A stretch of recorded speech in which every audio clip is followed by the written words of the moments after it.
सुनते आ रहे हैं उनमें आखिर कितनी सच्चाई होती है। कुछ कहानियां इतनी जबरदस्त होती हैं कि वो इतिहास और मिथक के बीच की लकीर को ही धुंधला कर देती हैं। आज हम एक ऐसी ही कहानी की गहराई में उतरेंगे। एक खोए हुए शहर, एक श्राप और समंदर के नीचे हुई एक हैरान कर देने वाली खोज की कहानी। तो साल था 1983। भारतीय समुद्री पुरातत्वविदों की एक टीम गुजरात के तट के पास अरब सागर की गहराइयों में उतर रही थी। और जैसे ही वो नीचे पहुंचे, रेत और चट्टानों के बीच उन्हें कुछ ऐसा दिखा जो कुदरती लग ही नहीं रहा था। सोचिए, उनकी आंखों के सामने समंदर के नीचे बसे एक पूरे शहर के खंडहर थे। इस एक खोज ने एक बहुत बड़ा सवाल खड़ा कर दिया। क्या हजारों साल पुरानी किताबों में लिखी एक भव्य नगरी की कहानी असल में सच हो सकती है? ठीक है, तो इस खोज की जड़ तक पहुंचने के लिए हमें पहले उस पुरानी कहानी को जानना पड़ेगा जिसमें इस शहर का जिक्र मिलता है, यानी भगवान कृष्ण की शानदार राजधानी द्वारका की कहानी। तो कहानी कुछ यूं है कि मथुरा पर बार बार हमले हो रहे थे। इससे परेशान होकर श्री कृष्ण ने अपनी प्रजा के लिए एक सुरक्षित जगह बनाने का फैसला किया। उन्होंने समुद्र देव वरुण से प्रार्थना की और समंदर के बीचों बीच 12 योजन यानी आज के हिसाब से करीब 153 वर्ग किलोमीटर जमीन हासिल की। महाभारत और भागवत पुराण जैसे ग्रंथ बताते हैं कि ये कोई मामूली शहर नहीं था। जरा कल्पना कीजिए, एक ऐसा शहर जिसमें 9 लाख से भी ज्यादा आलीशान महल थे, और ये महल सोने, चांदी और कीमती रत्नों से बनाए गए थे। इस शहर का नाम ही था द्वारका, मतलब द्वारों का नगर। और इसकी प्लानिंग आज के बड़े बड़े शहरों को भी पीछे छोड़ दे। एकदम सीधी सड़कें जो सीधे पोर्ट तक जाती थीं, बेहतरीन सिंचाई व्यवस्था, मतलब ये शहर हर तरह से आत्मनिर्भर था। कहते हैं इसे खुद वास्तुकला के देवता विश्वकर्मा ने बनाया था। लेकिन इतना शानदार, इतना भव्य शहर आखिर धरती के नक्शे से मिट कैसे गया? इसकी कहानी शुरू होती है एक भविष्यवाणी से, एक श्राप से। दरअसल द्वारका के विनाश की नींव 2 श्रापों ने रखी थी। पहला श्राप दिया महाभारत युद्ध के बाद दुखी और क्रोधित गांधारी ने कि जैसे उनका वंश खत्म हुआ, वैसे ही यदुवंश भी आपस में लड़कर खत्म हो जाएगा। और दूसरा श्राप ऋषियों ने कृष्ण के पुत्र सांब को एक मजाक करने पर दिया कि वो एक ऐसे हथियार को जन्म देगा जो पूरे यदुवंश को मिटा देगा। और फिर वो श्राप एक के बाद एक घटनाओं की एक ऐसी चेन में सच हुआ जिसे रोकना नामुमकिन था। सांब ने सच में एक लोहे के मूसल को जन्म दिया। उसे पीसकर समंदर में फेंक दिया गया, लेकिन उसका एक टुकड़ा एक मछली ने निगल लिया और वो एक शिकारी के तीर की नोक बन गया। समय बीता, यदुवंशियों में घमंड बढ़ गया और एक दिन नशे में धुत होकर उन्होंने एक दूसरे को ही मार डाला।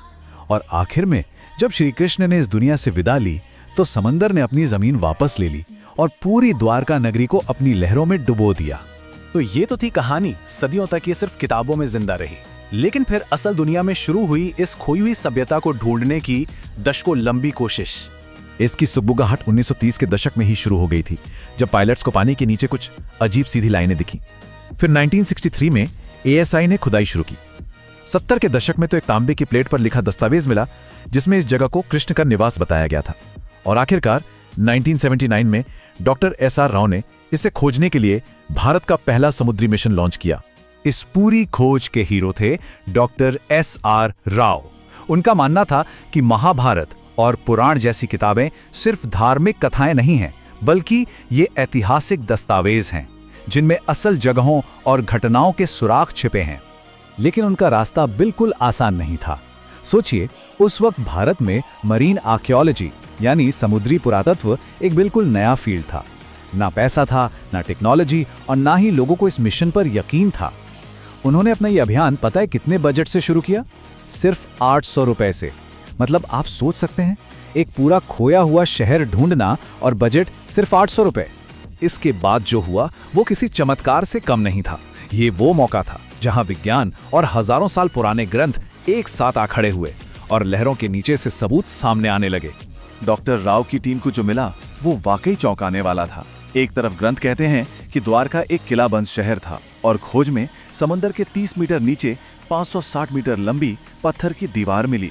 ग्रंथ एक बड़े बंदरगाह का जिक्र करते हैं, और टीम को 30 से ज्यादा पत्थर के लंगर मिले। महलों की नींव, बड़े बड़े खंभे, मोहरें, बर्तन, सब कुछ एक एक करके उस पुरानी कहानी को सच साबित कर रहा था। फिर साल 2001 से 2007 के बीच खोज का दूसरा दौर शुरू हुआ और इस बार टेक्नोलॉजी भी साथ थी। एडवांस्ड सोनार मशीनों ने समंदर की गहराइयों को स्कैन किया और एक डूबे हुए शहर का पूरा डिजिटल नक्शा बना दिया, जिसमें इमारतों की नींव से लेकर ड्रेनेज सिस्टम तक सब कुछ साफ साफ दिख रहा था। लेकिन असली धमाका तो तब हुआ जब वहां से मिली चीजों की कार्बन डेटिंग की गई। पता चला कि उनमें से एक कलाकृति 9000 साल पुरानी थी। ये हड़प्पा सभ्यता से भी हजारों साल पुरानी थी। इस एक खोज ने भारतीय इतिहास की पूरी टाइमलाइन को ही हिलाकर रख दिया। तो अब हम वापस उसी सवाल पर आते हैं, द्वारका क्या है, एक मिथक या एक भूला हुआ इतिहास? चलिए अब सारे सबूतों को एक साथ जोड़कर देखते हैं। एक तरफ पौराणिक कहानी कहती है कि श्राप की वजह से वंश खत्म हुआ और कृष्ण के जाने के बाद समंदर ने शहर को डुबो दिया। दूसरी तरफ विज्ञान कहता है कि करीब 9000 से 5000 साल पहले समंदर का लेवल अचानक और बहुत तेजी से बढ़ा था, शायद किसी बड़ी सुनामी की वजह से। तो क्या ऐसा हो सकता है कि कहानी और विज्ञान दोनों एक ही घटना के बारे में बता रहे हों, बस अपने अपने तरीके से? और देखिए कैसे सारे सबूत एक ही तरफ इशारा करते हैं। जियोलॉजिस्ट भी मानते हैं कि द्वारका की जमीन समंदर से ही ली गई थी। दुनिया भर का डेटा बताता है कि उस दौर में समंदर के लेवल में बहुत बड़े बदलाव हुए थे।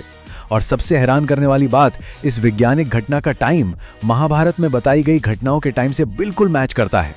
ये प्राचीन रहस्य आज भी हमारे लिए बहुत अहमियत रखता है। इतना कि इसी साल 25 फरवरी 2024 को भारत के प्रधानमंत्री नरेंद्र मोदी ने खुद उस जगह पर स्कूबा डाइविंग की और उस डूबे हुए शहर को सम्मान देने के लिए एक मोर पंख अर्पित किया।